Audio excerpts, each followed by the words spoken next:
design an elevator pitch, the first thing that has to be very clear is your end goal or objective.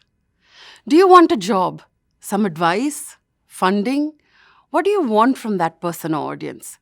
It's important to have absolute clarity on what it is that you want and then to go after it with all you've got in the brief time that you're given.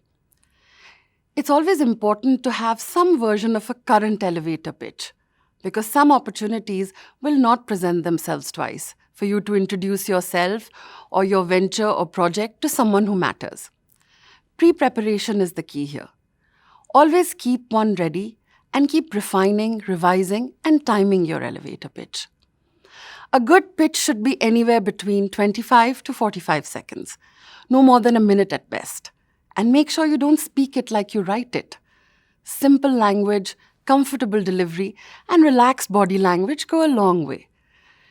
It's also always a good idea to know a little bit about who you're pitching yourself or your idea to. Do a general search, maybe an image search, and a news search if you can about the person and what they do in the time that you have. And the pitch itself, well, get right to it. The thing is, you'll only need an elevator pitch when time is of the essence. Don't waste any of it. Simple enough. And sometimes, when an opportunity presents itself in which the pitch can be done away with altogether, take my advice, just go for it and ditch the pitch.